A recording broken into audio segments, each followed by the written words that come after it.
4 personas que escaparon de los secuestros del cártel mexicano.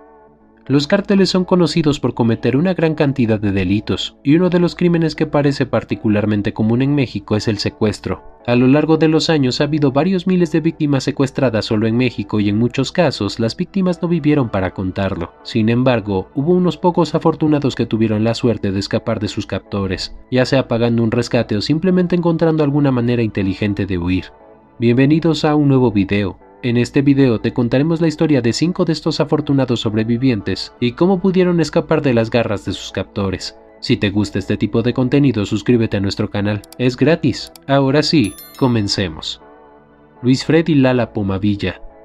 El 25 de agosto de 2010, Luis Freddy Lala Pomavilla, de 18 años, llegó a un retén del ejército en la frontera entre México y Estados Unidos. El ecuatoriano informó a las autoridades que había sido secuestrado por una agrupación del crimen organizado, junto con otros migrantes que cruzaban el territorio nacional para llegar a Estados Unidos. Luis Freddy y un compañero escaparon, los demás fueron ejecutados. Eran 72 personas en el municipio de San Fernando. La masacre de San Fernando, la masacre de los 72, es uno de los casos más icónicos del despliegue de la violencia ligada al narcotráfico en México, y a 10 años del suceso también es un recordatorio de la impunidad que goza el crimen en el país y la negligencia del Estado en la procuración de los derechos humanos dentro del territorio. En 2013, la Oficina del Alto Comisionado para los Derechos Humanos envió a México al relator especial sobre ejecuciones extrajudiciales, sumarias o arbitrarias. En su informe preliminar, el relator destacó que según la Comisión Nacional de Derechos Humanos, la CNDH, 170 migrantes han sido asesinados en el país desde 2005, incluyendo la muerte masiva de 72 inmigrantes en agosto del 2010 en San Fernando, Tamaulipas. Al parecer existe un vínculo directo entre las desapariciones y asesinatos de migrantes, el crimen organizado y la complicidad de la Policía de Investigación y otras autoridades. El elemento de colusión entre autoridades de justicia y crimen organizado es una de las excusas posibles para explicar la falta de resolución en la masacre, pero no es justificación para las múltiples irregularidades en la investigación del hecho. La Fundación para la Justicia y el Estado Democrático de Derecho documentó algunos de los errores y negligencias que el gobierno mexicano cometió durante la investigación, misma que no solo ha fallado en dar una explicación satisfactoria del hecho, también ha violentado el derecho a la verdad de las familias de las víctimas. Por ejemplo, 13 de los asesinados eran guatemaltecos, más 24 hondureños, 14 salvadoreños, 5 ecuatorianos, 3 brasileños, un hombre de India y 12 personas que no fueron identificadas. De acuerdo con las autoridades, 5 de ellos formaban parte de un grupo que salió de Guatemala el 2 de agosto de ese año. Después de la masacre, el gobierno mexicano envió los restos de 5 personas a las familias de algunos desaparecidos del grupo. Las familias recibieron órdenes estrictas de no ver los restos, y desde entonces han comentado que no están seguros de que los cuerpos que enterraron sean sus familiares. La familia de un brasileño que desapareció en México recibió confirmación oficial de que su pariente era uno de los migrantes de San Fernando. Sin embargo, las autoridades nunca dieron una explicación de la técnica que usaron para identificarlo, y cuando los brasileños vieron los restos que recibieron, fueron incapaces de reconocer a su familiar. Ellos tampoco saben si el cuerpo que enterraron era suyo. La mayoría de las identificaciones de restos en México cargan con la misma incertidumbre. El relato oficial de hechos asegura que el cártel de los Zetas es responsable de esa matanza, junto con otras en la zona. En los últimos 10 años, cientos de fosas clandestinas han revelado cuerpos sin identificar. Las autoridades suponen que el grupo criminal desplegó la muestra de violencia para consolidar su control en la zona. El mensaje estaría dirigido a otros cárteles y a polleros que desobedezcan las leyes de acceso impuestas por los Zetas. De acuerdo con un artículo sociológico de Amarela Varela Huerta, doctora por la Universidad de Barcelona, el uso de cuerpos migrantes como medio para entregar un mensaje va más allá de las aserciones de dominio. Además, es una forma de regularizar el flujo migratorio por México. En un contexto de colusión entre el gobierno y los grupos criminales, esa hipótesis significaría el dominio de la necropolítica, es decir, el control poblacional y territorial, a partir de la muerte y las ejecuciones. La FJEDD convocó a la población a exigir justicia por la masacre en su 10º aniversario. En su petición abierta demanda a la administración del presidente López Obrador y a la Fiscalía General de la República que reanude las investigaciones del caso. El llamado está orientado hacia el hallazgo de los responsables, pero también hacia una resolución justa para las familias de las víctimas, quienes han sufrido incertidumbre sobre el destino de sus seres queridos por una década.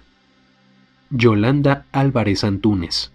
Le prometieron que no le pasaría nada y que después de pagar el rescate vería a su marido. Yolanda Álvarez Antúnez lo creyó. La madre de 5 hijos y abuela de 13 no vio otra opción. Cerca de las 10:30 de la noche, ella y su cuñado manejaron hasta un pueblo en la zona montañosa del estado sureño de Guerrero. 2 camionetas llenas de hombres armados le cerraron el paso. Una se acercó a pie. «Es usted la del teléfono», le dijo. Ella también reconoció la voz. Había hablado por una semana. Ella le dio la bolsa de plástico llena de billetes. En lugar de significar el regreso de su marido, fue el inicio de 3 días de secuestro de Yolanda. «Deme la mano, señora», le pidió el joven. «Démela, no tenga miedo». Su amabilidad contrastaba con la agresividad de los otros. Comenzaron a subir por un pequeño camino que iniciaba en la carretera y subía por un cerro, en medio de la oscuridad. Delante y atrás de ellos iban varios hombres armados que caminaban con cierta seguridad. Obviamente no era la primera vez que pasaban por ahí, pensó Yolanda. Cuando llegaron al campamento, a su cuñado lo vendaron de los ojos y le amarraron las manos. A ella solo le taparon los ojos. A los dos les ordenaron que se acostaran sobre la tierra y les dieron una cobija. Le habían dicho que su esposo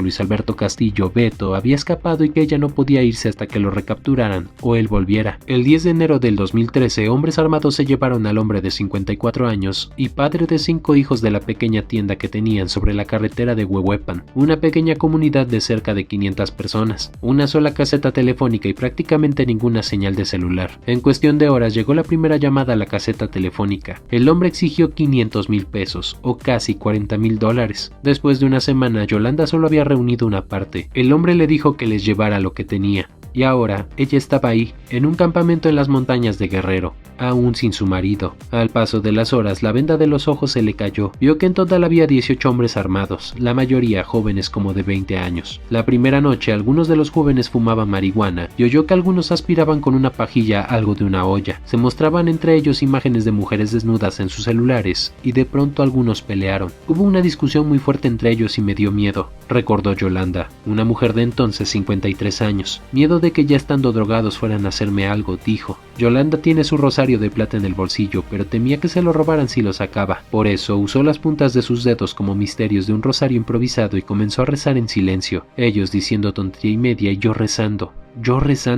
dijo. Los hombres solían hablar de enfrentamientos, de que tenían que cuidarse de la policía, del territorio que decían les pertenecía, de la zona que no debían pasar porque ya era del grupo rival. Decían que ellos eran la familia michoacana, un cártel de las drogas que surgió en el estado vecino de Michoacán. Hasta entonces los cárteles de la droga y la violencia del narcotráfico eran algo lejano para ella. Nada más se oían rumores de que andaba todo eso mal, que había gente armada, dijo. Luego su marido fue secuestrado y ahora ella estaba ahí, cautiva. Pronto le preguntaron quién negociaría el rescate de ella. El sábado por la mañana, ella y su cuñado fueron llevados a una camioneta. «Ya se va a ir, señora, parece que ya se va a ir. Ya dan el rescate», le dijo uno de los hombres. Los llevaron a un cruce en una carretera donde estaba un viejo bocho blanco, un Volkswagen Escarabajo. Al volante estaba el hijo menor de Yolanda y al lado su sobrino. Llevaban el dinero, aunque solo 100,000 de los 500,000 pesos que pidieron. Pero los problemas aún no terminaban. El Nico, el hombre que negoció con ella el rescate de su marido, se acercó a ella. «Faltan 2,000 pesos», dijo. «¿Quién se queda, usted o los chavos?», preguntó. En medio de su angustia, otro de los hombres se compadeció e intervino. «Ya déjalos ir, que son 2,000 pesos. Total, déjalos ir», le dijo. El Nico pensó un poco. «Ya váyanse», concedió. Ella todavía se despierta por las mañanas en espera de un milagro, que Beto reaparezca. Pero eso no ha pasado. A sus 56 años aún lucha por entender lo que pasó, de haber logrado volver a casa tras su secuestro, pero sufrir aún el de su marido. Después de su calvario, Yolanda se volcó hacia su fe. «Me traté yo mismo de revalorizar y evaluarme si podía con esta situación yo sola. Y sí», dijo. «Yo dije, tengo que poder con esto porque por algo me pasó. Y como nos ha hablado dentro de nuestra religión, Dios no nos manda algo a los corazones débiles. Cuando es un dolor tan grande, el Señor sabe a qué corazones nos lo da, porque son esos los que podemos superar». Yolanda no es la única con una historia así. Más de 25,000 mexicanos han desaparecido en años recientes, y pocos han huido de sus captores. Muchos sobrevivientes no están dispuestos a contar sus historias. Ella es una de las pocas que se ha atrevido a hacerlo. A.G., también conocido como Fantasma.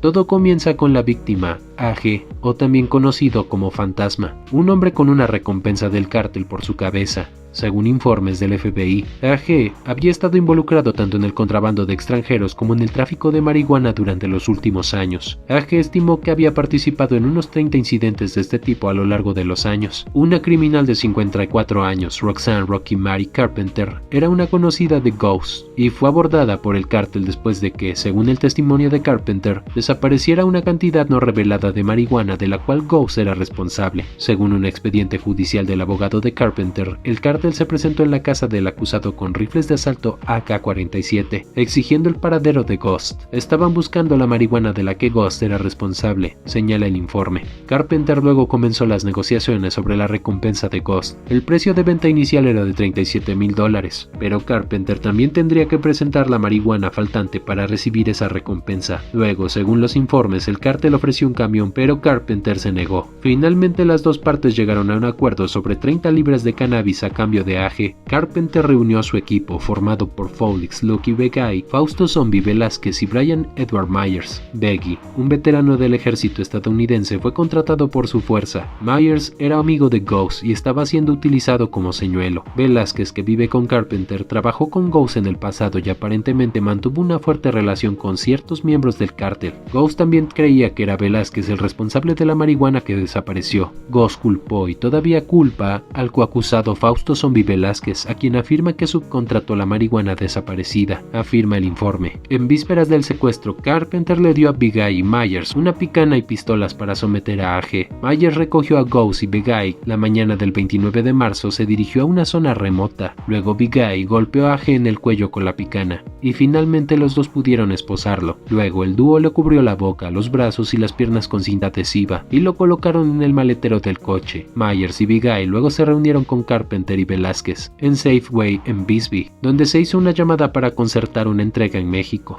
El trabajo de Carpenter era dejar el auto con dos miembros del cártel. Mientras Carpenter cruzaba la frontera, AG pudo escapar del baúl sin que ella se diera cuenta. De hecho, ni siquiera se dio cuenta de que Ghost había desaparecido hasta que llegó a los miembros del cártel a 600 metros del cruce fronterizo. Luego se instó a Carpenter a cruzar la frontera a pie, mientras se deshacían del vehículo. Poco después, agentes del FBI la detuvieron. A pesar de la coartada de Carpenter de que el cártel la dejó en una situación de vida o muerte, los fiscales federales creen que fue la codicia la que impulsó el complot del grupo. Carpenter incluso lo admitió en una de sus entrevistas iniciales. Bueno, lo que desencadenó esto fue porque Lucky Begay vino a mí y me dijo: Rocky, necesitamos conseguir algo de dinero. Vivir así es ridículo, dijo Carpenter a los investigadores. Lucky vino a verme y me dijo: Rock, sabes que están ofreciendo mucho dinero por Ghost. Carpenter fue sentenciada a 14 años de prisión la semana pasada por su papel en la organización del plan. Begay y Myers se declararon culpables de su papel secundario en la operación, y Begay fue sentenciado a 11 años de prisión. Myers será sentenciado a finales de esta semana. Velázquez, quien también fue declarado culpable, será sentenciado el 11 de enero. Cada noche desde hace 5 años, César limpia el estiércol que se pega en su único par de tenis. Trabaja en un establo cuidando vacas y becerros, pero no tiene sueldo. El dueño de los animales le paga con la leche que ordeña y después vende casa por casa. Lo que gana de esa venta, $5 al día, solo le alcanza para comer. Este hombre, que no quiere dar su apellido por temor a represalias de los cárteles, lamenta que el destino decidiera su nacimiento en Progreso, Honduras, una aldea con calles que no tienen pavimento ni drenaje y que, por no tener,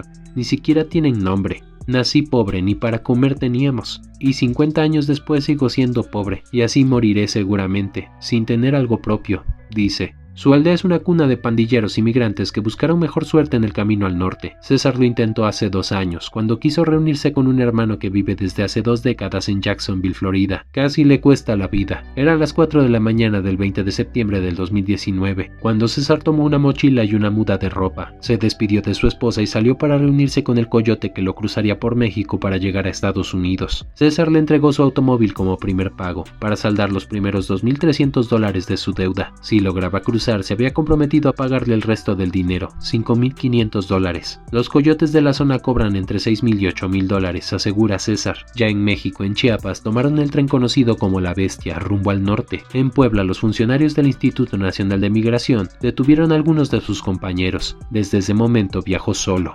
Cruzó el estado de Nuevo León y llegó a Reynosa, Tamaulipas, donde fue secuestrado. En la terminal de autobuses había unos jóvenes que nos dijeron que de un lado se colocaran quienes llevaban guía y del otro quienes no. A los que íbamos solos nos subieron a una camioneta turística y nos llevaron a una casa de seguridad ahí en Reynosa, recuerda. César estuvo secuestrado 3 semanas junto a otros 20 migrantes en una casa de los Zetas, el cártel al que pertenecían sus secuestradores, según le dijeron desde el primer momento en que los retuvieron. Él ya conocía la fama de ese cártel. Yo pensé día tras día, instante tras instante desde que llegué al lugar, que los Zetas me iban a matar porque no tienen corazón ni alma. El tono de los delincuentes, siempre amenazador, confirmó sus temores. Si tu hermano te quiere ver vivo, tiene que pagar, le dijeron. Para refrescarle la memoria, dale una calentadita. Recuerda a César que le dijo uno de los delincuentes a otro, y me apartan a un lado y me dan una entablillada. A los hombres los reunían en grupos pequeños para advertirles que nadie podía salir, y que, a quien lo intentara, lo matarían. Noticias Telemundo investiga, ha entrevistado a más de 30 migrantes que refieren haber sido secuestrados en distintos estados mexicanos por diferentes grupos criminales entre 2019 y 2021. Con estos testimonios, la información proporcionada por fuentes de la Fiscalía de México y el análisis de 2 investigadoras de bandas criminales y cárteles del narcotráfico, Noticias Telemundo Investiga elaboró el mapa de secuestros de migrantes en México. Al tercer día, los secuestradores de César los sacaron de la casa de Reynosa junto a otros 9 personas y los cruzaron por el río hacia McAllen, Texas. Cruzar fue muy fácil, recuerda. Nos subieron a unas lanchas muy bonitas, parecían de lujo y ahí nos cruzaron. Absolutamente nadie nos detuvo ni nos dijo nada. Parecía que todo estaba muy bien organizado. Con nosotros iban 5 hombres más fuertemente armados que nos iban cuidando. Ya en McAllen los trasladaron a un rancho cercano donde se encontraban secuestrados otras 50 personas. El grupo armado les advertía del peligro que corrían si no cooperaban y si sus familias no pagaban el rescate de $5,000 que pedían por cada uno de ellos. Los delincuentes con acento mexicano, recuerda César, encerraban a los niños para interrogarlos y amenazarlos. Querían obtener información y saber qué familias los esperaban en Estados Unidos. Era una forma de confirmar que sus padres no les mentían. Las mujeres llorando les gritaban a los hombres armados que por qué se llevaban a sus hijos. Si quieres saber algo, pregúntame a mí, les gritaban. Luego el niño venía llorando y dentro de su inocencia y el miedo les decía a los delincuentes todo lo que querían saber, recuerda César. Si los secuestradores descubrían que la información era falsa, los golpeaban brutalmente, a las mujeres las violaban y a todos los amenazaban con cortarles un dedo si no decían la verdad. Una noche, cuando apagaron las luces del rancho para que los migrantes durmieran, César escapó por la ventana de un baño. Nadie más se atrevió a acompañarlo.